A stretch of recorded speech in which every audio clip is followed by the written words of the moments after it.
అందరికీ వందనములు. ఈరోజు మరో దేవుని వాక్యంతో మీ ముందుకొస్తున్నాం మీ సత్యవతమ్మను.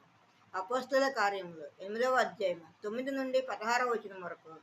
సీమోనను ఒక మనుషుడు లోగడ ఆ పట్టణంలో గారడీ చేయుచు తానెవడో ఒక గొప్పవాడని చెప్పుకొనుచు సమరయ జనులను విభ్రాంతి పరుచుచుండెను. కొద్దివాడు మొదలుకొని గొప్పవాని మట్టుకు అందరూ దేవుని మహాశక్తి అనబడిన వాడు ఇతడే అని చెప్పుకొనుచు అతను లక్ష్యపెట్టిరి. అతడు బహుకాలము గారడీలు చేయుచు వారిని విభ్రాంతి పరిచినందున వారు అతన్ని లక్ష్యపెట్టిరి.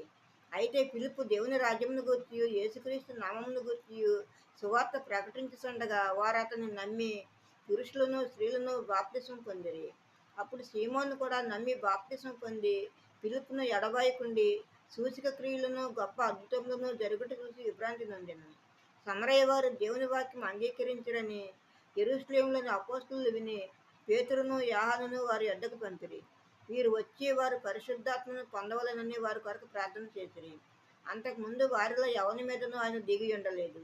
వారు ప్రభువైన యేసునామమున బాప్తిసం మాత్రం పొందియుండిరి. ఆమేన్. మరో దేవుని వాక్యంతో రేపు ముందు ఉంటాను. అందరికీ శుభరాత్రి. మన ప్రభువును ప్రియరక్షకుడైన యేసుక్రీస్తు కృప కాపుదల రక్షణ ఆశీర్వాదము మనందరికీ ఇప్పుడు సదాకాలము తోడై ఉండును గాక. ఆమేన్. ఆమేన్.